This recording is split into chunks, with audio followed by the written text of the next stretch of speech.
Murphy. He is an Austrian economist, which is a school of thought rather than a geographical location. He's a senior fellow at the Mises Institute, the research assistant professor at Texas Tech University's Free Market Institute, and is the author of several books, all of which are great, including The Politically Incorrect Guide to Capitalism, The Politically Incorrect Guide to the Great Depression and the New Deal, Choice, Cooperation, Enterprise, and Human Action, and the recently released Contra Krugman, Smashing the Errors of America's Most Famous Keynesian. He also, Dr. Murphy that is, co-hosts the weekly Contra Krugman podcast with Tom Woods, where they regularly refute and eviscerate Paul Krugman's New York Times writings. You can find out more by Dr. Murphy at consultingbyrpm.com, twitter.com/BobMurphyEcon, and of course, the Contra Krugman podcast is at contrakrugman.com. Without further ado, I give you Dr. Robert Murphy.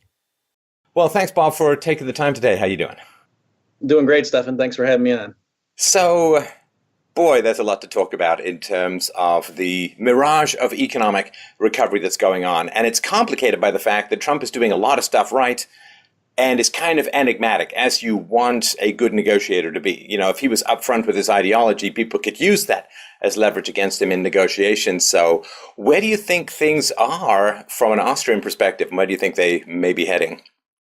Well, sure. So the big thing I've been saying ever since, 2008, basically, after the financial crisis and the Fed started slashing interest rates and buying up also, mortgage-backed securities and treasuries, is I was saying that's exactly what Alan Greenspan had done after the dot-com crash.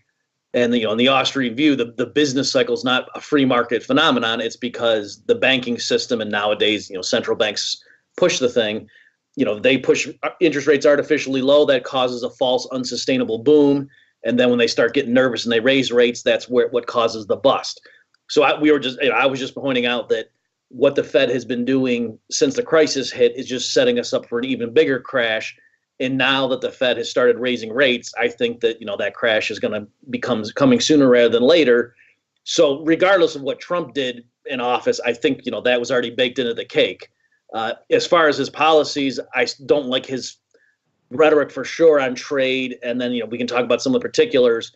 The corporate tax cut, though, I think was a very pro-growth move. I think even a lot of free market economists, it surprises me how little credence they give to that or how they don't think that's a big deal. Both politically, it was kind of amazing that they got that through just because of the optics of it, but also in terms of the significance. That was a very big move. I mean, supply side type economists have been saying for years, the U.S. has one of the highest corporate income tax rates in the world, and now they've really made some significant moves on that. So the problem now is, unfortunately, it's kind of hard to disentangle. Like under Obama, everything was just bad. And so then when there was, the lackluster, one of the most sluggish recoveries in U.S. history, if not the slowest, you could just say, yeah, see, I told you so. Whereas here, it's a little bit hard, so I'm against protectionism, but I can understand people saying, oh, the economy's doing fine. You idiots were warning us. And I could say, well, I think it's because the corporate tax cut. And then likewise, the people, I thought the corporate tax cut was going to be huge. And now people can say, well, or if if it crashes, they can say, oh, Murphy, you said that corporate tax cut. And I go, yeah, but that's because of the Fed. So unfortunately, everyone's going to be right. Paul Krugman's going to be right no matter what happens. Oh, no. That makes my ears burn, even to think, even by accident. Okay, so let's go over the Austrian theory of the business cycle. It's been quite a while since I've done a show on that. And there is this general perception, as you know, Bob, that well, these booms and busts is just part of the roller coaster ride of the free market. And I've sort of pointed out, yeah, people get sick, people get better. But if the whole town gets sick at once, you kind of want to look at the water supply, maybe the food supply. There's something that's in common. And I've never understood how people can imagine that an entire complex economy with hundreds of millions of people could suddenly go up and down at the same time unless you start looking at what's in common, like money supply, interest rates, and so on. So the Austrians, I think, have the answer regarding the business cycle. So I wonder if you could step people through how it works. Sure, and I like your analogy there, because that's exactly right. That this isn't, like a free market economist versus Keynesian interventionist divide. Even lots of people who are fans of Milton Friedman, whatever, I've heard them say things along the lines of, well, yeah, you got to have innovation, and if you want to have, free enterprise, business cycles are the price we pay. And no, that's not correct. And so as you say, it is weird. So obviously, any particular business, any entrepreneur might make a bad forecast. They might, open up their business, and then the consumer demand's not there, and they go out of business. They go bankrupt. That's normal. But you're right. The thing that we have to explain as economists is, why are these clusters of mistakes? Why does it seem like there's alternating periods where business in general seems to be booming? Lots of businesses all seem to be, doing well, and then all of a sudden it flips, so that in general business is bad. Yeah, there could be a few outliers, but you're right. It doesn't seem like it's a randomly distributed thing. It seems like it comes in these huge cyclical patterns. So the Austrians, this was originally formulated by Ludwig von Mises in his work, The Theory of, what we translate as The Theory of Money and Credit. And then, of course, Friedrich Hayek helped elaborate, and that's one of the major reasons Hayek won the Nobel Prize. Mises says it's because of the banking system that, for various reasons, which we can get into in a minute if you want, that the banking system is able to push interest rates artificially low by flooding the market with credit that's not really backed up by genuine saving. Wait, hold on for a sec. Okay. Because when you say the banking system, most people gravitate towards the private banking system, to which point they would say, well, they can't create their own money. They don't control interest rates directly. Okay, so, and this gets subtle. So, Mises' original theory came out, 1912, right? So that was before the U.S. had a central bank, or at least before the Fed. They had the, national banks. So what happens, and this brings up the issue of what's called fractional reserve banking. And so there is a sense in which even private sector banks, if they're allowed to, you give $1,000 into your checking account deposit, and then if they're allowed to lend out some of that to other people, there's a sense in which, your original $1,000 deposit, and you think you've got $1,000 in there, but yet if other people are walking around with money that the bank lent out, part of which was your reserves, now the community as a whole thinks they have more in checking account balances than your $1,000 savings actually is backing up. And especially if they're lending out multiples of your savings, right? Right. Yeah. So people may dimly remember from their horrible college classes on this stuff that there's the multiplier in the banking system. So and this is some Austrians we quibble about this stuff. This is actually a huge area of disagreement, but this is the standard Misesian story was saying, if you think that what the banking system does when things are well functioning is channel legitimate savings into loans to productive enterprise, the interest rate is the price sort of signaling the scarcity.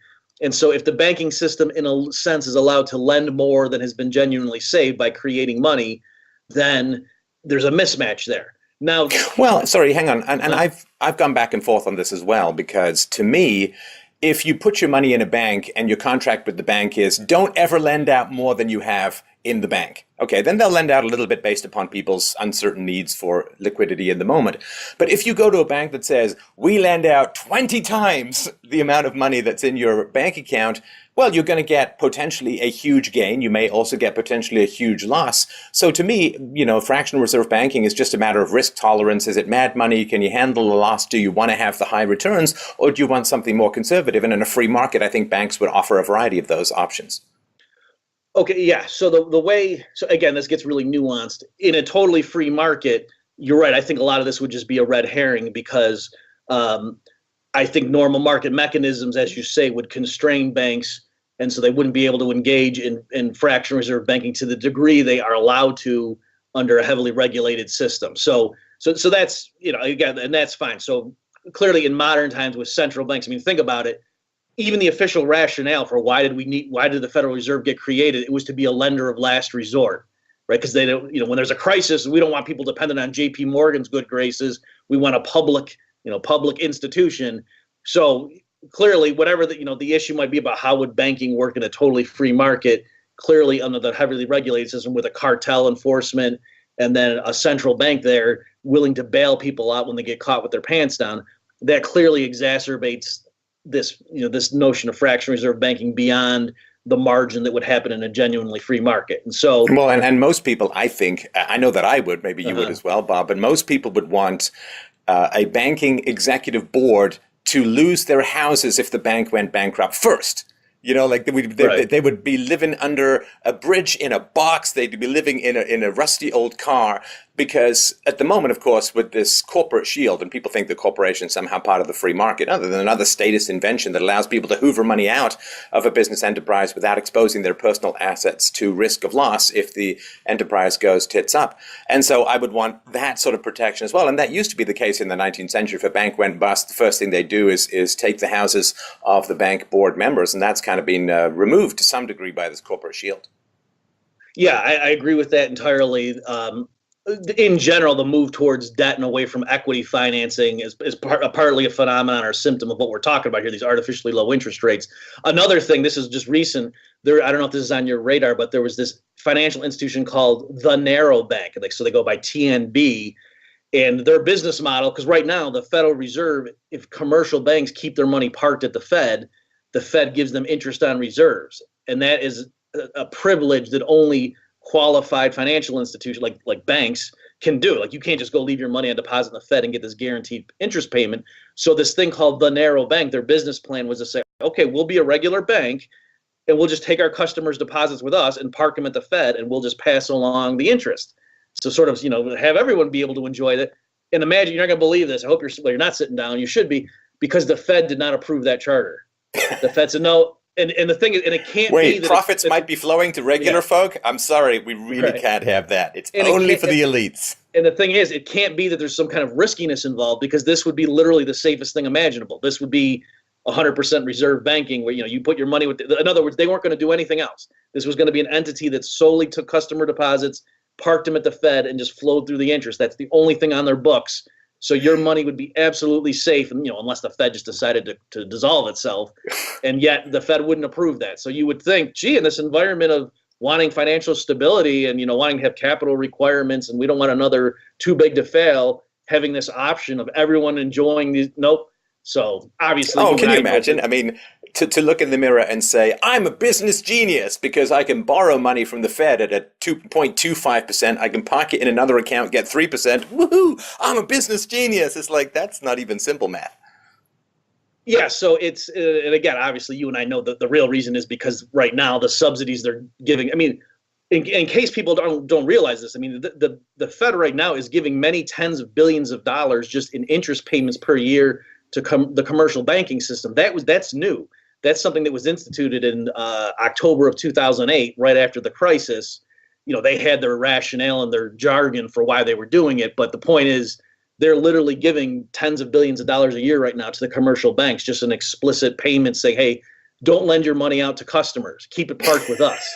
So, I mean, the whole thing, and as interest rates rise, that gets more and more expensive to do. So clearly, yeah, they don't want more people in on that little nice little cozy relationship. Well, and this was the big tragedy of 07, 08, was that the Federal Reserve and the government as a whole had a huge mandate for banks to lend to low-income people regardless of the future. And then because this is the question, people say, oh, well, these credit default swaps and these bundled mortgage securities, boy, a lot of people on Wall Street made really bad decisions at the same time. It's like, that's a clue. That's a clue that something beyond their particular purview is going on. And yeah, there was this mandate to try and get as many low-income people into houses as humanly possible. And then when interest rates ticked up, variable rate mortgages kicked in, people couldn't afford it, and the whole thing went supernova. But that's not a free market situation. Do you think that banks just woke up one day and said, wow, we've had hundreds and hundreds of years of figuring out who's good at paying back money that we lend to them, but we're just going to throw all of that out of the window? And it's like, that didn't happen. There was some mandate that was going on.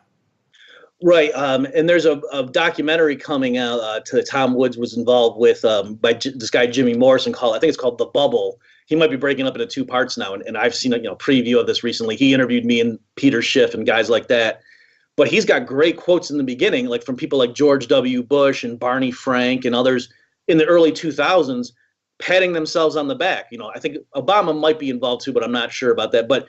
And they're congratulating themselves, saying, we're going to promote the dream of home ownership, and they're so happy at that, how they're, through the Community Reinvestment Act and the artificially low interest rates and Fannie and Freddie and all those things. The whole goal was to get banks to give mortgages to people who otherwise wouldn't qualify. So you can't have it both ways. It can't be that the government's patting itself on the back and then 5 years later saying, gee, how come all these people got mortgages who in retrospect were not good at credit risk? It's like, well, that was the whole rationale of your program. It's not that it was You It's got not to that it was an admire the truth unintended in consequence. advertising, right? You have to admire the Yeah, truth in advertising, calling it the dream of home ownership. Because one thing that we understand about dreams every single morning is you wake up and they ain't real. right. So that's the thing. It wasn't merely that it was an unintended consequence. That was the whole rationale. And so for them, people will say, "Oh, it's a free market." I mean, that's kind of crazy. And so, in general, back to your earlier question. So the Austrian story is that these artificially low interest rates caused by credit expansion, there's a mismatch, that the interest rate does not truly reflect the available supply of savings available for borrowing. That the credit expansion, there's money created that really isn't justified by saving. And so that's going to cause a problem, right? The interest rate is a price. It has a function to serve. Just like if the government somehow made crude oil prices $5 a barrel, that wouldn't be doing any favors. That would be misallocating it, right? Because that's not the right price. So if interest rates are artificially low, something screwy happens. And in the Austrian story, it causes an unsustainable boom. And then when rates spike later on, everybody realizes, oh, I made too grandiose of investments.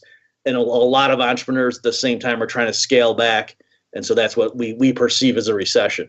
Well, and that's the one thing that, as far as I understand it, Bob, only the Austrian school gets right, which is, why does it happen in the B2B or the business sector first, and then the recession hits the more personal or business to consumer market first? Like, why is it that businesses, in terms of capital investment and expansion, get things wrong with regards to wrong interest rate signals? Why does it happen to business first and only then to the general consumer? As far as I know, the Austrian school is the only school with a compelling explanation for that repetitive phenomenon.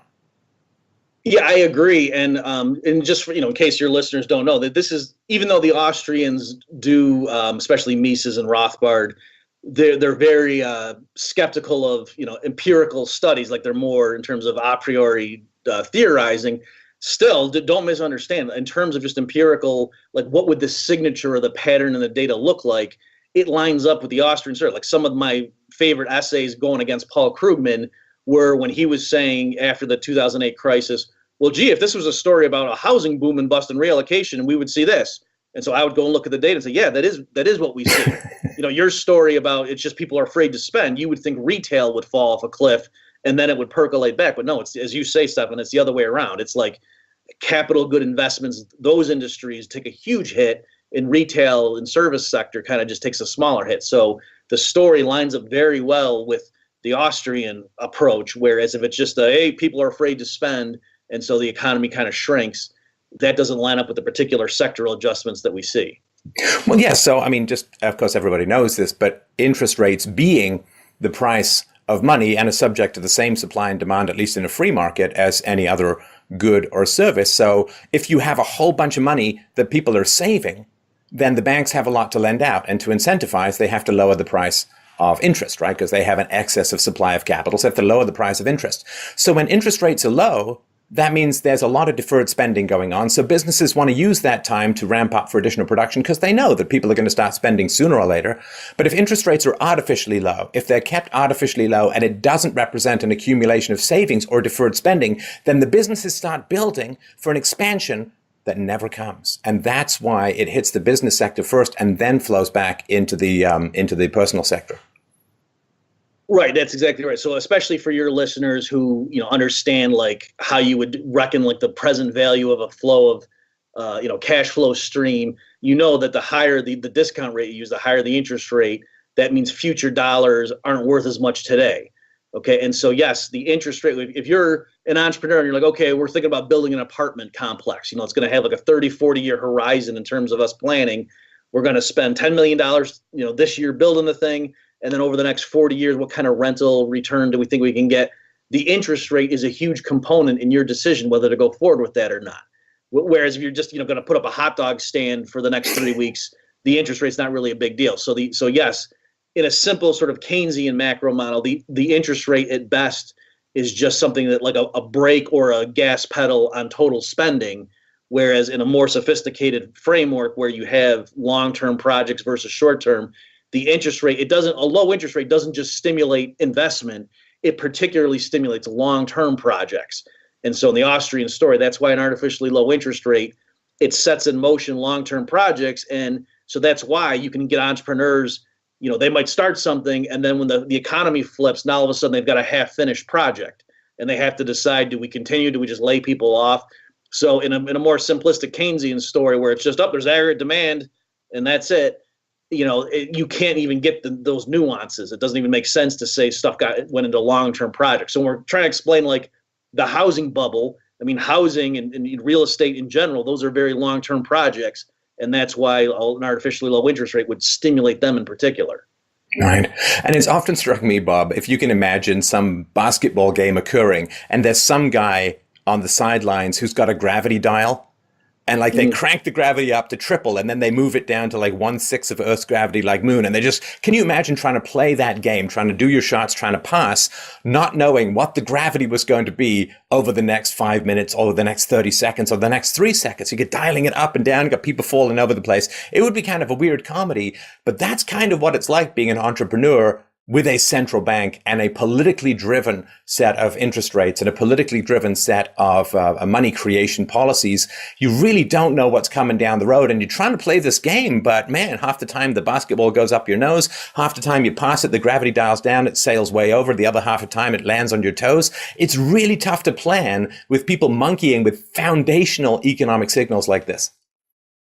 Yeah, and beyond that too, it's, because the standard objection to the Austrian story is, I thought you guys think investors are rational, or what? What you economists know the Fed's doing this, but all the other people in real estate were idiots. And part of the explanation is it's not a monolithic thing. Like there are some people who are relatively new, who just they had never lived through a major boom bust cycle before, and so and also it's kind of thing. If the Fed's handing out money at ridiculously low rates and your competitors are taking it, yeah, you can play the long game and sit back and let them make super high profits while you kind of just tread water. But the only way that's going to pay off is once the bust happens, they should be allowed to fail. But if they get rescued, well, then you're just the sucker because you didn't earn money during the heady boom years, and then they didn't go bust later. So you have nothing to show for it, to the people investing in your hedge fund or whatever. So there's a lot of reasons that, the stimulus on the front end and then all the bailouts are the exact wrong thing to do. It's a profit and loss system. If the people who lost a bunch of money aren't allowed to fail, then all the incentives are screwed up. And that's something I think that's quite confusing for people around the 07-08 crash, when was it immediately $600 billion were pumped into various institutions, and it's been trillions of dollars, I think, since, if I've got my math right. And the question is, okay, why can't they fail? What is the problem? I understand with the FDIC that they've got to guarantee people's bank accounts, so you might as well prop up the bank rather than pay off everyone's bank accounts because it's just easier.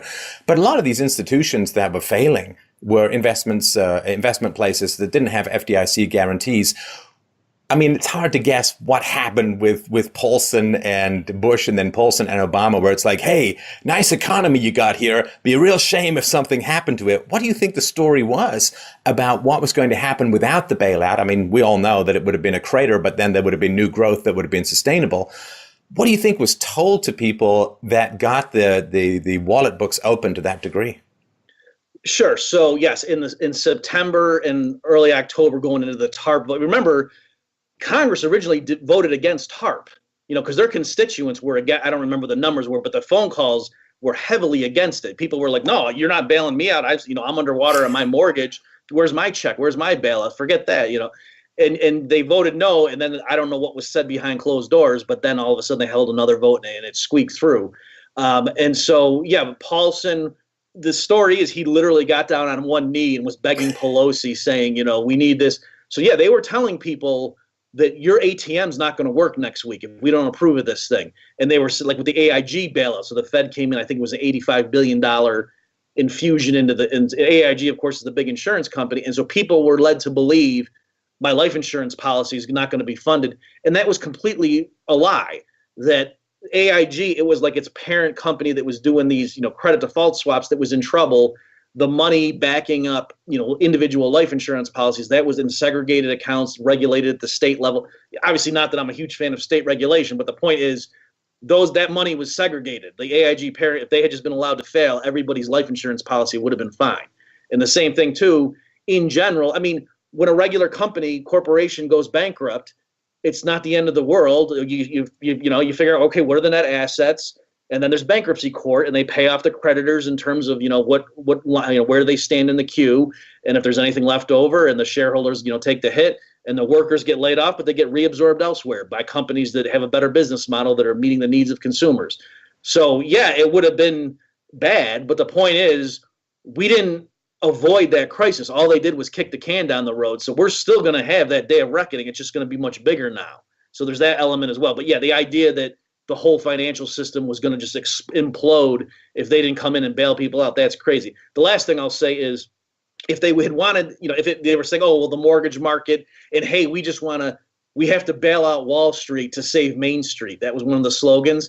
But no, like I said, so one thing is they could have just given checks to people who were underwater. That would have saved them more, but they didn't do that. Instead, they were spending hundreds of billions on mortgage-backed securities. So that showed that was a farce. But also, remember, in October of 2008, the Fed literally started paying commercial banks to not make loans to people. Okay, I mean, they didn't use that language to describe it. That might have a lot, but that's what it was calling paying interest on reserves. So one way of thinking about what is the event, they were literally paying commercial banks saying, we don't want you to lend this money out, keep it parked with us. So clearly, this was not about keeping the lending juices flowing so the average people could still get loan. That's not at all what was happening. This was clearly their investment banker buddies screwed up and they were about to lose billions, and the Fed came up with a way to bail them all out. Well, and this is the really frustrating thing as well. These guys were really playing some risky poker. I mean, some of these institutions were lending out like 30 to 1. I mean, you're lending out 30 to 1, you get a 3% market shift, you are completely wiped out. And so they were really doing a lot of heavy risk. And hey, sometimes that risk pays off and sometimes it doesn't. And that's sort of the whole point. And the way it plays out is one of these horrible examples of the seen versus the unseen, Bastiat's old idea. Because, of course, the people who get to keep their jobs because of the government bailouts are like, woohoo, love these government bailouts, they're great. The people who get to keep their life savings at the top. But, of course, all the people who otherwise would have had jobs, all of the businesses that weren't created, all of the new things that didn't come into being, those fabled jetpacks that I'm still waiting for, nobody knows that didn't happen. Nobody has a direct visceral experience of what was not brought into being. And that mismatch of incentives is one of the reasons why state control of the economy tends to be so corrupting for everyone. Right. And, and after the fact, I went and talked. So I hope I'm not coming off as if I'm saying, oh, it was all the government and private sector were angels. No, you're right. There were people in the private sector that were completely reckless, were very short-sighted. And I'm sure there was a lot of outright fraud that was happening, like, those things called liar loans, where part of what's going on is, commercial banks were originating mortgages knowing full well the recipient, didn't have a job or was lying about his income because they were able to sell it off to Wall Street. But still, you got to ask, somewhere along the chain, someone was doing something stupid. Why was that process? And the ratings agencies were involved. And so, but ultimately, and I talked to people afterward, like people at major investment banks where, the physics PhDs down the hall were given a AAA rating to these, these derivative, credit default swaps or things like that. And part of it, he says, those things were so complex, we didn't even know what they were. They were using computer models to evaluate them. But one guy said something along the lines to me of, we kind of knew that, look at all the big banks were into this stuff. And we knew if there was a meltdown, the Fed was going to come in and not let that happen. And there was precedent for that. The Fed had done stuff, the Fed had come, they called it the Greenspan put, right? That, when there was a big financial thing. And so, the plunge protection team, there's all these fancy names you want to call it. And so, yeah, and they were right in that respect. So it's not that it was like this completely Machiavellian calculation. There was a lot of arrogance and hubris involved. And they thought, oh, no, this was going to go on. Who cares? But ultimately, if somebody did raise the question, we're kind of levered here, they would say, well, no, but the kind of scenario you're worried about, it's not just that we would go down, everybody would go down, and the Fed's not going to let that happen. And they were right. So you can't even say they were wrong. I mean, it was immoral, but they weren't wrong in what their estimate was. So whatever the issue is, you can't blame that on the free market. That's crazy. Right. Now, the other thing too is that when you do start to prop up these companies with government money, government power, government protection, you do end up with this, dead company, walking zombie company scenario, which seems to be the case in Japan, where they kind of had a freeze time spell. Everyone who's of this particular size in 1990 can now get the same size forever. And then you end up with this very strange economy, like this twilight zone, where there just isn't that creative destruction that is the source of new wealth. Yeah, you're right. And what's funny, too, just on that point is a lot of the Keynesians, when people like me were arguing against the huge rounds of QE and the $1 trillion plus deficits under the Obama years and stuff, and we're saying, hey, this is not a good idea. And people were saying like, well, no, but Japan's been doing that for 20 years and they've just been stuck in a rut. So it hasn't caused, hyperinflation over there. So on the one hand, you're right, it didn't cause hyperinflation, but also it's like, right, so we could also have a lost decade just like Japan did. You know what I mean? So it was weird to me that Keynesians were saying, no, Japan has been trying our policies for 20 years and so far it hasn't worked, but it proves it's not, the end of the world either. And so it was just a weird, you think they would point to a success story. Well, and Japan as a whole is actually physically dying off. And I'm not saying it's all to do with economics, but it's also not unrelated to economics. When you have they're selling more elderly diapers now than babies' diapers, and they're projected like within 80 years, there's going to be like nobody left in Japan except one guy who's really old and squinting at his anime. And so the idea that you can just do a freeze time spell on an entire economy without it having massive cultural, social, familial ramifications to me is a complete disaster. And of course, what are they? 220, 240% of GDP is their national debt. I mean, come on, that can't be a sane situation. Right. Yeah, I don't know the exact number, but it is way up there. So yeah, when you just look at some of the numbers of them, it is amazing. And again, if they, as you say, if they were a vibrant, booming economy and they had great prospects for the future, that would be one thing. But it's not. As everyone realizes, it's been a shell for 20 plus years now, and it's just caught in this rut. So yes, it hasn't imploded per se, but it's certainly not a success story. So it's just weird to me that people are saying, hey, well, they're doing it over there. Why don't we do the same policies over here? Why would you want to emulate that? Now, for the next part of the conversation, I'm going to have to charge you enormously to respond because we're going to talk about tariffs. So there is an argument from libertarian circles, which I fully understand, and I've had a friend of mine who's an economist was telling me this like 20 years ago, and the argument goes something like this. Let's say Japan comes up with a cure for AIDS and America comes up with a cure for cancer. But Japan won't let America's cure for cancer be sold in Japan. Does that mean that America should not accept the cure for AIDS from Japan? It's like, well, of course you should, right? Because at least then you'll be healing some people. So this idea that even if other people have restrictive tariff walls, you should keep your tariffs low to stimulate trade and get the benefit and blah, blah, blah. I get all of that. But at the same time, if you don't bring anything to the negotiating table, I have no idea how you're going to get other countries to lower their tariffs. Because other countries, I mean, Canadian Milk Board and wheat subsidies and all that, it's crazy stuff that goes on dairy-wise in Canada. So how are you going to get Canada to lower its trades unless you're going to bring a big stick of, oh, well, there's going to be tariff retaliation unless you lower your tariff. So I get the argument from the economic standpoint, but from the pure, raw, Machiavellian negotiating standpoint, if you ain't sitting down with a stick and a carrot, I'm not sure how the tariffs are ever going to get lowered. Okay, yeah, I don't have a problem with that perspective. I guess my problem with like the way Trump has been conducting it is when he then like explains his thinking, like, oh, a trade war is easy to win, that kind of stuff. Again, if it's all a show to make the other people think, oh, this guy's crazy and he's going to stick to his gun, fair enough. But if that's really the way he's thinking through, then no. So I guess what I'm saying is it doesn't sound to me like Trump is saying, I fully agree that if we put a tariff in place, that's going to make our people poorer. But I got to risk, it's kind of like we're going into a bank and saying, I'm strapped with explosives and I'm going to kill us all unless you give me the money. If that's not necessarily an irrational thing to do as long as the bank teller, backs down and gives you the money, then okay. And even if it's just like a bunch of smutty tubes painted green or something and you've got nothing. Right. So I'm saying, but some of Trump's rhetoric, it doesn't sound to me like he's realizing he's threatening to impoverish Americans further in the hopes that at the end goal. But on the other hand, he does, have quick lines about, hey, if we want to go to zero tariffs, I'm ready. And then they're afraid to call his bluff. What I for sure will say, it's amazing to me all of a sudden how Nancy Pelosi is a huge fan of David Ricardo. Like all of a sudden, all these Democrats. Now, that is not a sentence I was expecting to hear today, Bob. I'll be straight up with you. On my list of things Bob Murphy's going to say, that was not on them, but please illuminate me.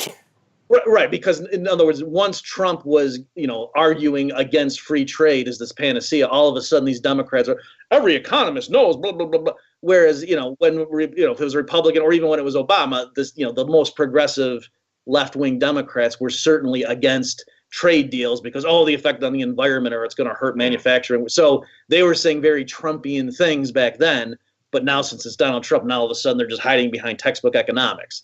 So my thing is I want Trump to come out attacking the gold standard so that Dianne Feinstein all of a sudden is in favor of the gold standard.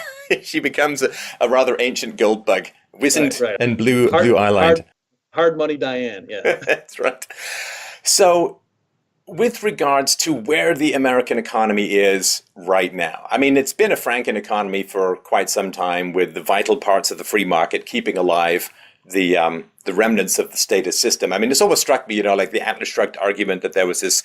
Sorry, it's a spoiler, but it's been 60 years. I think we can handle it, right? That there's this device that keeps the status system alive, which then they don't produce, the electromagnetic machine or whatever. It's from the 20th Century Motor Company. It's always kind of struck me that computers are kind of like that. The computers were the things that allow this system to continue on for another couple decades, but even the end run of computers seems to have been achieved, in that I think just about every ounce of progress has been extracted from computerization for the foreseeable future. And so the next big thing doesn't seem to be coming along, so the bill may finally be coming due for all of this mad spending of really the last couple of generations.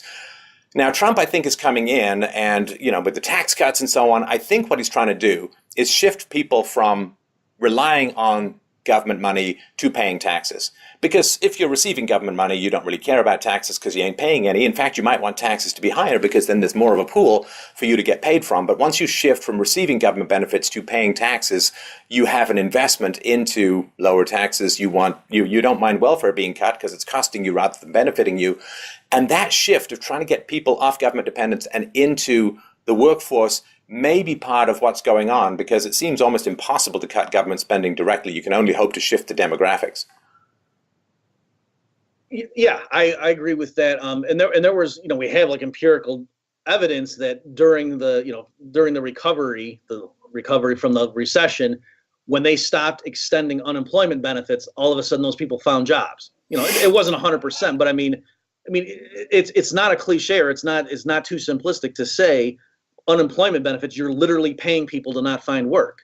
Okay, now, and it's not to pass judgment on those people. And of course, the economy is awful. There's a lot of government restrictions in place, so it's not a pure level playing field. It's not a pure meritocracy. But nonetheless, I mean, if you want more of something, you subsidize it. So the federal government's sending people checks on the condition that you don't have work. You shouldn't be shocked when people don't, when they take longer looking for, this job's beneath me, I'm going to keep looking. Oh, what is it they see that there's this huge spike? Like if you've got a year and a half of unemployment benefits, a year and a half minus 3 days. Oh man, I got to get a job. You work 12 hours a day to get a job. It's like, well, the previous time, why would you have the same incentive? You wouldn't. Right. And so, like I said, that's not merely a talking point. I mean, we can document that when they stopped extending it, then all of a sudden, you saw a lot of people finding work. So there's that element. And I think you're right. Trump also, he has done really well, from my perspective, on energy issues. Okay. So in other words, making very strong claims during the campaign, and then coming in and just like people I knew in libertarian circles who were experts on energy policy were getting pretty high-level appointments in the Trump administration, people that I would have assumed would be way too radical to get government work. You know what I mean? Like they would have had a paper trail, they're too libertarian, and they were getting hired. And I was like very pleasantly surprised. Him, pulling out of Paris, maybe just the clean, so-called clean power plan, all these things where people were going just ballistic, and he didn't care. He was like, so they can call him names, and so I guess that's the benefit of when people have called you every name in the book. That they're out of ammo. Yeah, it's just blanks. It's okay. Potency. We can keep going forward. So on that issue, I think it's great. I mean, also too, you mentioned the computer stuff. I think partly the reason the economy didn't respond as negatively, to the stuff that happened on the Obama years, for example, just look at U.S. crude and natural gas output. So-called fracking boom. Some of that, I think, is because of low interest rates that stimulated. But it is amazing. It used to be everyone's like, oh, we got to have electric cars because we're running out of oil. And now the U.S. is it's the leading producer in the world again, right? So, and this was just something that happened, and the left wing people warning about peak oil, they just move their talking points. Oh, it's climate change now. We got to keep it in the ground, as opposed to, well, wait a minute, you were totally wrong. You didn't predict this 10 years ago. So I think that yes, there is. That Trump's instincts on a lot of this stuff are great, and he knows if we just get the government out of the way and unleash everybody's potential, we could easily grow out of this. So yeah, Well, these trends. America did achieve energy independence, I think, just over the last couple of months, according to some statistics. That's a huge deal, and it's not just a huge deal for the economy, it's a huge deal for foreign policy. Because if you achieve more energy independence, particularly oil independence, then hey, you're not so dependent on the Middle East and the horrible Islamic theocracies that keep waging war and causing terrorist attacks and so on. I think that's actually it's a pretty good deal. I don't mind if some environmentalists get too upset if we stop pumping money into the blood-soaked hands of theocrats overseas. Yeah, exactly. That it's just all around the ostensible, obviously you and I have very strong views on U.S. Army action and so forth. But yeah, even the ostensible justification for less goes away if, and Canada and Mexico also have just huge stockpiles of coal and oil. If the U.S. government allowed offshore oil exploration, I mean, it's not this this idea that, oh my gosh, the Earth's running out of oil and everything. That is so completely wrong from a technological standpoint. It's all regulatory barriers that are in place. So certainly that's true. And even as you say, these demographic trends, if the government would just hold their spending, these things would be fine. If they could just start privatizing, letting people opt out of Social Security and so on, that would all ultimately could grow out of it. The problem is, though, that right now the trajectory we're on, it will take massive changes. But again, Trump kind of showing, I wouldn't have thought that massive corporate income tax cut would have been politically possible, but I was wrong. The stuff, like I say, Trump doing with the Paris Accords and these things, I would have thought a Republican would be too afraid.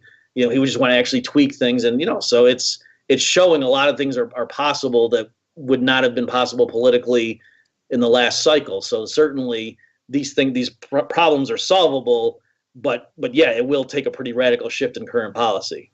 It's a funny thing, too, because I'm sure you remember, as I do, Bob, back in the days when Mitt Romney said, corporations are people. And everybody just went completely insane. Like, there are two kinds of sentient creatures in the world today. There's carbon-based bipeds like you and I, and then there's the evil alien overlords called corporations who are inhuman. And no, they are people. They're just pieces of paper which do nothing, and they represent people. If you cut corporate taxes, corporations have more money to invest. They have more money to hire people. It is actually in some ways a better tax cut because it produces more sustainable things rather than just people going out and buying flat screen TVs, which is fine, but they're consumer goods that lose value rather than capital investments that gain value. So they're not going to do much to make you wealthier. They make you happier maybe, but they won't make you much wealthier. And the fact that these corporate tax cuts got through is really quite astounding because, of course, for the leftists, the new Satan are the corporations, and the idea that you would get tax cuts for them, the complete separation of them from the people that they actually hire and invest in and so on, it was an amazing moment. Yeah, and also for the benefit of your listeners who might not know, in terms of standard, pretty buttoned down economic analysis of tax policy, you get the most bang for your buck by cutting corporate taxes. Like, what you're trying to do is, okay, we have $1 trillion to spend on reducing taxes. What should we do if we want to promote GDP growth and employment growth? And actually, from a supply side, start cutting corporate taxes, because what that's ultimately doing is cutting taxes on saving, right? Because a corporation, its income is the net profit of the firm. So it's like a return on the investment that the shareholders put into the corporation. And so that's why, other things equal, cutting a corporate income tax is kind of like cutting a tax on saving as opposed to just a generic personal income tax. So, morality, if they had told me we're going to spend this much money in the sense of giving money back to taxpayers, how should we design it? I probably would have wanted more going to middle and lower class households, just because they're struggling the most. But in terms of what you're trying to do is jumpstart standard economic growth. Yeah, cutting the corporate income tax, even according to standard. This isn't like some right-wing talking point. Standard, peer-reviewed journal research says corporate income taxes are particularly destructive because it's like taxing savings, and that's the worst thing you want to do for long-term growth. Right. And boy, I mean, as far as you pointing out, and I'm glad you're bringing that up, the lower incomes in America, like the bottom, say, quintile, whew, man, they are struggling and a half. I mean, you've seen the studies, I'm sure, as well as I have, like vast proportions of American households have less than $500 in the bank at any given time, like one flat tire and you're living under a bridge. And this is something that I think is underrepresented in terms of discussions. Or if it is represented, it's like, well, this is capitalism. They exploit the poor. And it's like, Yeah, because governments never exploit the poor. They never offer people something for free in return for votes. Never happens in government. But the amount of hurt and economic stress and pain and anxiety among the bottom 20 to 25% of Americans, you could really scale that up to about 40% for a lot of people.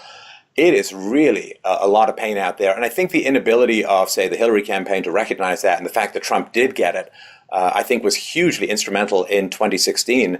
And I think it's also going to be pretty instrumental in 2020, or maybe even the midterms. There's a lot of pain out there, and a lot of people who feel, the bottom 20 rungs on the ladder just don't exist anymore. Yeah, that's right. And also, too, I think even sometimes some libertarians are naive about this, where they'll say things like, Obama, he's an idiot. He doesn't know how to fix the economy to help his voters. Or like, yeah, Franklin Roosevelt, the Depression just kept going on because he was a moron and thought it's like, no, Democrats want you to be a paycheck away from devastation, because then you're dependent on the government. So, they want healthcare to be really expensive so that your only option is to either work for a big corporation or to be getting subsidized health insurance from the government. Right, because they don't want people who are independent that have 2 years of savings in the bank, or that, what I mean, that the kind of person that's independent and could tell his employer to go take a hike and walk away and go do something else.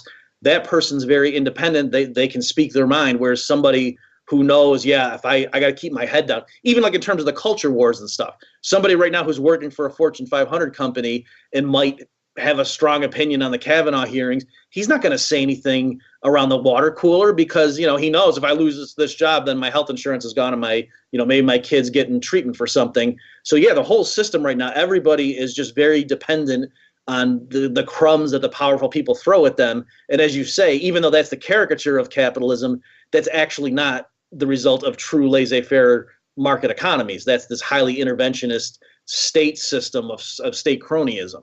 Oh, this drives me nuts.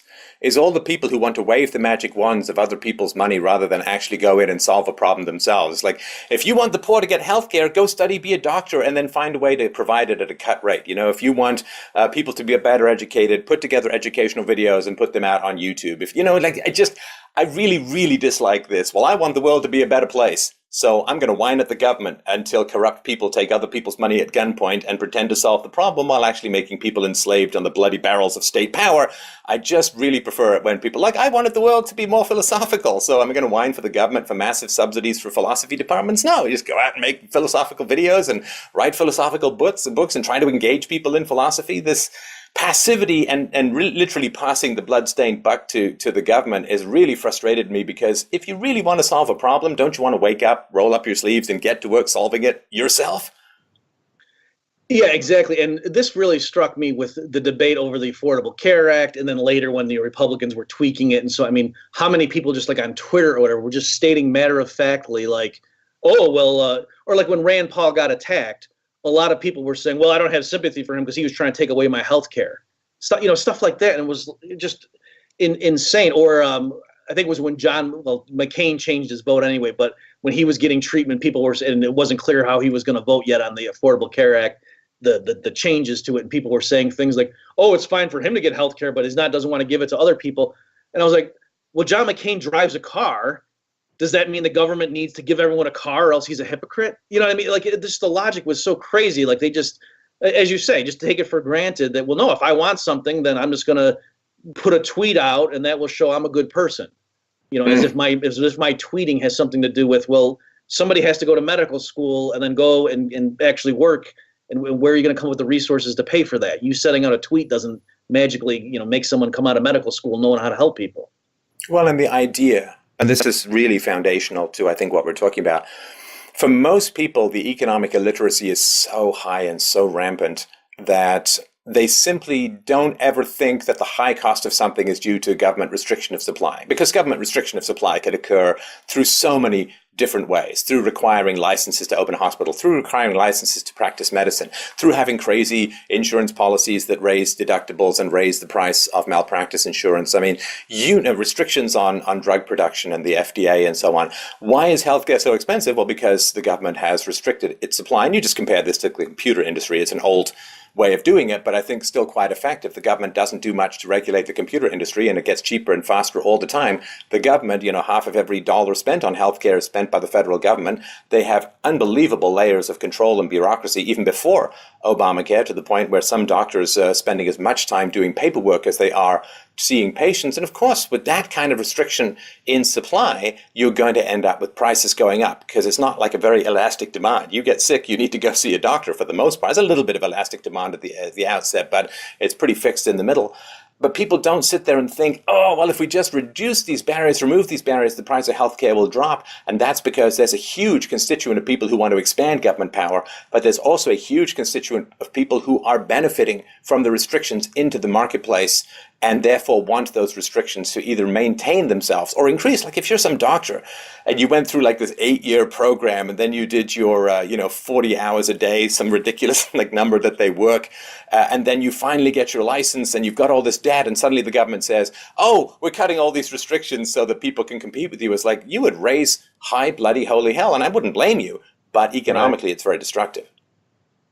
Sure, and of course, the average person, they would believe in and endorse those restrictions, because they'd say, oh, I don't want some quack, doing brain surgery on me. But the idea is, like, look, hospitals could still vet, their surgeons, right? Just to say that somebody from what, or my thing is, you could, like, for example, the FDA, the FDA could still give its opinion. So like if a drugstore wanted to sell some pharmaceutical product that has not been FDA approved, there could be even like a bright red sticker on it saying FDA is not vouching for this, proceed with caution. But if that thing costs $5 and the FDA approved stuff costs $1,000, a lot more people might try that. So there's all those elements. The other huge thing too is it's the third party payment. So yes, it's like Medicare, but also the way that things have evolved, and there's a whole history, of course, of this, but it's like the patient is no longer the customer. They're just a nuisance that gets in the way. And just to give one example of how the market is not working at all, there was some woman who did this. She was worked for a radio station, and she was pregnant, and so she called all the local hospitals just to get a price quote to say, hey, if I do my delivery with you and it's normal, no cesarean, just regular thing, what's it going to cost? Only one out of 8 places she called would even give her a number. And they were even saying, now, hey, you can't quote us. We're not saying this is it. So it's kind of, imagine if the car market worked that way. Imagine if you went to go buy a car, and after you bought it, they told you how much it cost. And you didn't have to pay for it. And you didn't have to pay for it, right. Can you imagine how screwed up that market would be? But that's what healthcare is, and yet people blame that on the free market. I mean, it's amazing. Another one of the big debates, since we might as well step on every conceivable landmine that we can together, another big debate going on in libertarian circles and free market circles is regarding immigration. And again, I've had debates on this myself. I'm not sure exactly where you do stand with regards to immigration, its effects on the labor market, possible costs for government programs, and so on. There's the idea, well, crossing a border isn't a violation of the non-aggression principle. And then there's, of course, the argument from Hoppe and others that, the taxpayers own the country and should decide who gets to come in. Where do you stand on immigration and its impact on the economics of a host country? Okay, so my thing is, let me just first say where I jump in terms of the rhetorical debate. So I continually, so Brian Kaplan, for example, who, I know and your listeners may know, the economist from George Mason, who's one of the leading advocates of what's called open borders. Every time he has a post that I just mentioned, I say, Brian, you actually don't believe in open borders. What you actually believe in is privatize the borders, right? You agree the best case scenario would be just a private property society where everyone owns land. The individual owner gets to decide, whatever the policies are. And so it seems kind of weird to me, why do you keep advocating? In other words, it's not like Brian Kaplan is a senator and can actually influence the policy, right? He's just an intellectual trying to move public opinion. So it would be as if an abolitionist, during the 1840s was talking about, let's treat the slaves better or something. He was 3 square a day, and that was his policy, when no, you believe in something completely different. And so, that element, as far as the studies, I confess I haven't studied it a lot. My guess is, I think, at least for smaller bursts, so any empirical example where we can study and see, I think it's not that big of a deal in terms of, so yes, people come in, that tends to push down wages for certain classes of workers, but now there's more people there, and so they spend more, and and so it's not a huge thing. overall. But the problem with that is that really doesn't tell you what would happen if you had, massive migration, right? In other words, just because 5,000 people came in this one isolated thing that we can study empirically and run regressions on, if you totally opened it up, that's such a qualitatively different thing. I don't know how much that light that sheds on that particular thing. So, but I mean, the U.S. has had mass migration. I mean, since the 60s, 50 million people have come in largely from the third world to the United States. That is massive, right? And so I don't know that we can say, well, if it's just a couple of thousand, I mean, this is, and this doesn't even count the 20 to 30 million illegal immigrants that are the illegal aliens that are in America. So I think that there's enough of a coalition that we can look at larger impact studies. Oh, okay. Well, just to be clear, I'm talking about when they try to do like real isolated, like trying to hold other things, so like the boat lift exam, a bunch of people coming into Miami, and then you can compare it to San Francisco or what, so those real control things to try to isolate. Because the problem with the U.S. is there's so much stuff changing over 40 years. It's hard to isolate and say for, how much is that due to immigration? Is that due to something else? So I guess I will say I have not carefully studied the empirical literature on that because, again, for me, I make the more modest point and say this whole system is crazy, and ultimately, for me, the idea would be private property, and I know we don't have that right now, and so I'm sympathetic to both sides. The people that say, well, gee, I don't want politicians determining who can cross a border, but on the other hand, I realize the people who are being very practical and saying, well, this is the system we have now. And if you let more people in from certain places, what if they vote a certain way? I get that too. So it's to me, the analogy I use is like, if you ask me, should there be prayer allowed in government schools? There's no good answer to that. Government schools.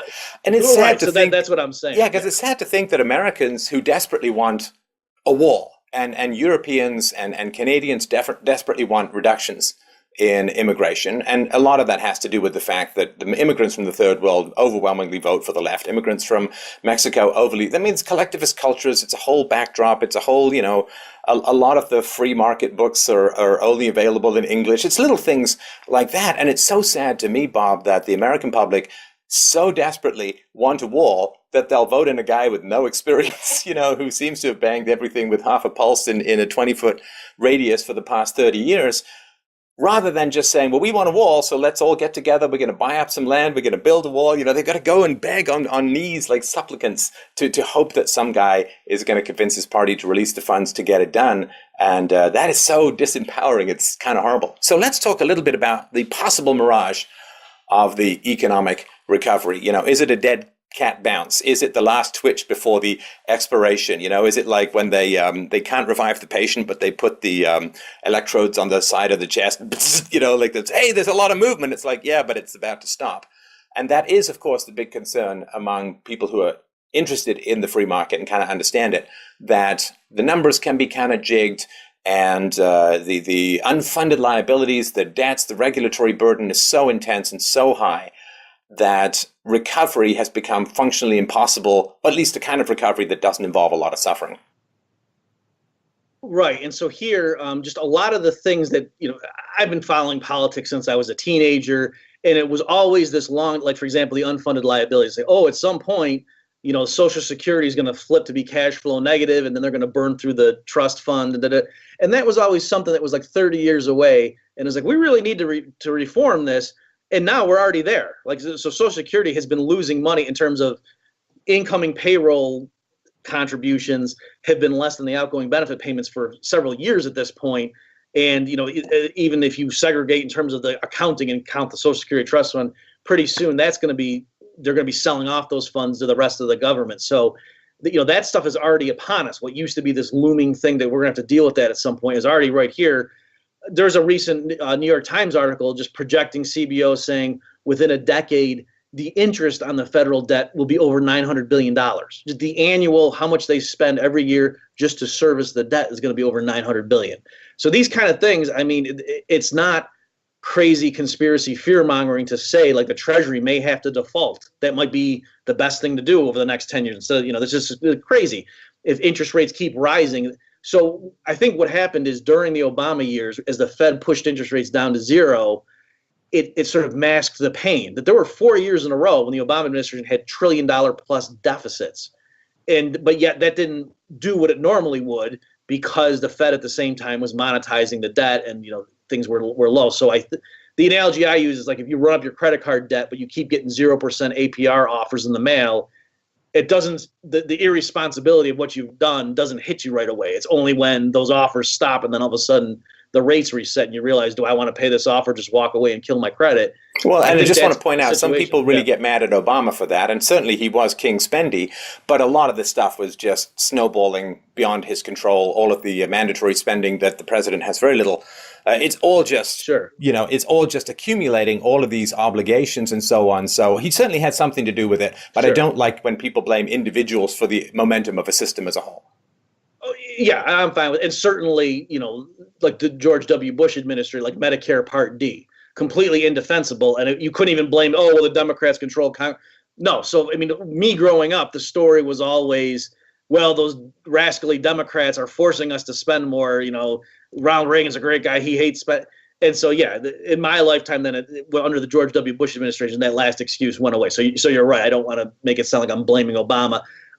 My point is, normally 4 years of $1 trillion plus deficits would have freaked everybody out, and the markets would have screamed bloody murder. But yet we were in a period there where the Fed was, doing QE and everything, and all the rules seemed to be different.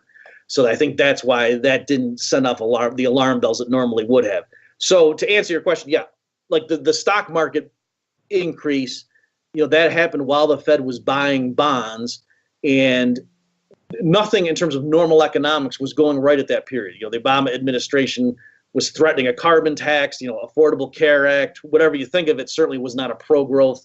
People might have liked it for equity reasons, but certainly not, having the government take over health insurance is not a good idea.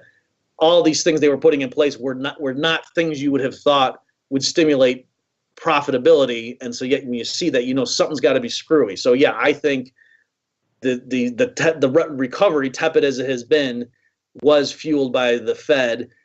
So Trump did do some good things. So I think some of the growth under Trump, especially if people had been baking in a Hillary Clinton presidency and then the switch, I think a lot of that was legitimate. In other words, like the response of the stock market in the first year of the Trump administration, I think was, defensible, and that made, was rational, if you want to use that terminology. But still, I don't, you look at measures of like home price indices, for example, in the U.S., to me, that seems unsustainable. And people, I know people, you're just a fear monger, but people were saying that about the people who were warning of the housing bubble in 2006. So sometimes the fear mongers are correct. Right. Well, let's close off on a topic that I think is very, very important, which is this question of the student debt bubble, which is 1.5 trillion, some insane number at the moment. That to me is one of the easiest ones to solve, and would be one of the most effective ones to solve. Just allow students to discharge their debt through bankruptcy, like everyone else does. I mean, we're not asking for everyone to have massive subsidies like, say, the bankers in 07, 08, but just allow students to discharge unprofitable debt in bankruptcy proceedings. The fact that they're not allowed to, it's one of these, I won't go on off a huge rant here, but it's one of these pet peeves I have. There's more than a peeve, which is you have a bunch of leftist professors lecturing students about exploitation by capitalists when the professors are being paid for by loans enforced by the government that the students can't wriggle out of, that take sometimes 5 times longer to pay off than a car loan. It's absolutely abysmal how much the leftists are exploiting the most vulnerable in society, 17, 18-year-old kids who don't know their ass from a hole in the ground in terms of future value and viability, and maybe can't even project how long it's going to take them to pay off their debts or how much money they might make from those loans. It's horribly exploitive, horribly destructive, and forcing, in a sense, taxpayers to fund the spread of communist propaganda is really one of the great sleight of hands in the evil deck of human history. Where do you think solutions, if you think there are needed to be solutions, where do you think solutions can come from in this situation? Yeah, I agree with everything you just said there. And I think even a lot of your listeners might be surprised to see how much of the student loan portfolio was taken on the federal government's books over the last 10 years. I mean, that's something that, it's amazing how much they absorbed. And so, the taxpayers are directly responsible, on the receiving end of that. And you're right. It is amazing that normally you would think progressive leftists would be outraged. Are you kidding me? Poor students aren't allowed to just declare bankruptcy. Like they have to have this thing, sail around their necks forever. And yet that's the deal that was made. And I guess they support it because they like higher education so much. They realize that, that's the source of their prestige. So yeah, I think the solution, that's pretty simple. Allow them to default on that, and it's going to ruin your credit. But that's if you want to make that choice, and then that will, knowing that now people are allowed to default like on any other loan, that will make lenders a little bit more responsible, and maybe they won't. And so that will stop fueling this ridiculous rise in tuition from colleges. I think ultimately, and I know you talked about this a lot, I heard you on Tom Woods talking about it. Ultimately, I think businesses are going to realize we don't need as a screen to say someone has to be a college grad. Like that is no longer providing the signal that we want. There's much better ways to see who do we want to have working for. So I think we need to get away from this idea that everyone has to go to college to get a 4-year degree, or else you're not a good human being. I mean, that's a crazy system.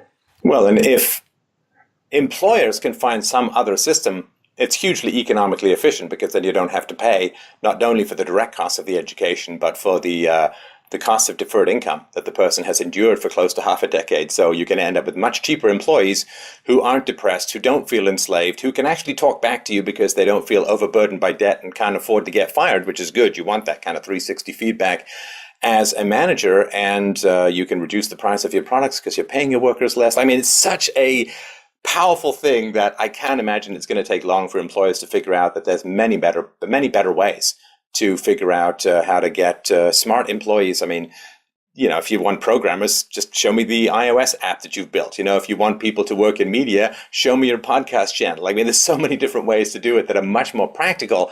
I just can't wait. And I think a combination of those two, but it'd also be great to get actual default statistics for various degrees, right? So if people who take sociology or art history are defaulting on their loans at a rate of 40 or 50 or 60%, well, that would be pretty important. If they're declaring bankruptcy. It's a lot harder to find that data now because it's much more scattered. But if you were actually to see bankruptcies occurring and popping up in particular disciplines, that'd be very powerful for people to see, for the students going in saying, wow, so a 50% chance I might have to declare bankruptcy if I take this degree. I think I will shift my gears just a little. Yeah, that's a great point. And of course, the lenders would take that into account also. Somebody promising is going to go to medical school. Yeah, okay, we'll underwrite that. But yeah, somebody doing something else, feminist studies, probably wouldn't. You're exactly right. And also, too, just for people who never have thought this through, imagine if all of a sudden society said everyone needs to get a PhD or else you're not a responsible citizen. You can see how crazy, and not only the waste of extra time, everybody now loses 4 or 5 more years before they can work, but beyond that, all the programs would get watered down. So in other words, it's not merely the waste of the people who really don't need to do that. It's also the people who should be getting PhDs now. They wouldn't be, they wouldn't be as productive, because and the same thing at the undergrad level, just not as extreme. Like when I was teaching in Hillsdale, I noticed this more. I was teaching a lot of, I had a pretty full load, and I thought about half these students shouldn't be here. And I don't mean because they're not intelligent. I just meant they were there because they were going to run their dad's business and they had to get a degree, the kind of things they could have taken a few accounting classes or whatever. You know what I'm saying? Like they didn't need to be getting the 4-year thing where half the time they were going to frat parties anyway. And this was a pretty, fairly elite school. I know it's much worse at other schools as well. So again, it's not me making fun of certain people. Just some people. And then my point is, I had to change the way I taught the class. If it had been people who were there because they were really just scholars and they wanted to, learn about the Western canon, I could have taught the class one way. But since I knew half the class were business majors who were just checking a box and they had to take my class because it was part of their major, I couldn't leave them behind and ignore. So it was the worst of both worlds. Everybody was miserable in that class, in some of those introductory classes. Oh, it's really horrible, and it comes out of a fundamental misrepresentation of cause and effect. School doesn't make you smarter any more than basketball makes you taller. Or like if you and I audition for hair ads, it's not like we suddenly get luxurious pelts of hair. It's just people with great hair end up in those hair ads, and people who are very smart should go to school. But the idea that if you go to school, you become really smart is unsupported by any of the data that I've ever seen. And it is, of course, mining the prestige that comes from prior generations of smart people. Like it used to be that 10% or so of people went to college. Now it's 40 to 50%. And it's not like we've leapt ahead cognitively so quickly. It just means that the value of the college degree gets diluted. And that's a real shame, because then not only do a lot of people end up with useless degrees, but the really smart people, it's really hard to differentiate them from the general people who got in just to stuff the numbers. Right, exactly. I mean, it's sort of like it breaks down into an arms race, that if everybody needs a college degree, then we all just go to college, right? Just like it would be crazy if employers thought if you don't have a PhD, there must be something wrong with you, and so everybody had to go get a PhD. That wouldn't give you an advantage. That just means everybody now has to waste 4 or 5 more years going to school and struggling, and the headaches, and geez, this is hard. And then so it's bad for everybody, like you say, that the signal gets diluted to the extent that it really is just an arms race. And so let's just all. And so if that's the natural voluntary outcome, so be it. But it's not. There's plenty of things where the government actively spending hundreds of billions subsidizing these things. And like you say, the things about not being able to default on the loans. So this is not a normal outcome. This was forced. And so the fact that it's quite harmful is just all the more reason to stop this crazy idea. Well, and I mean, the idea or the argument that everybody has to go to college, I can't see it as anything other than a massive confession that government schools suck. And after you've been on the government schools for 12 years, you're economically completely useless, and therefore you need to go to college. So rather than raise the game in the government schools, they're just passing the buck to the colleges, who can't fix what government schools have broken. Well, I really want to thank you for your time. I wanted to remind people to check out Dr. Murphy's great books. Also, his Contra Krugman podcast is fascinating with Tom Woods. His conversations with Dave Smith are great. You can't dip into this man's work without coming out illuminated, refreshed, and I dare say smelling like roses. So I really, really want to thank you for your time. I hope we can do this again soon. Thanks, Stefan. I just want to tell you, I got the new book at ContraKrugmanBook.com is where you can see the latest smackdowns of Krugman. Thanks for having me on.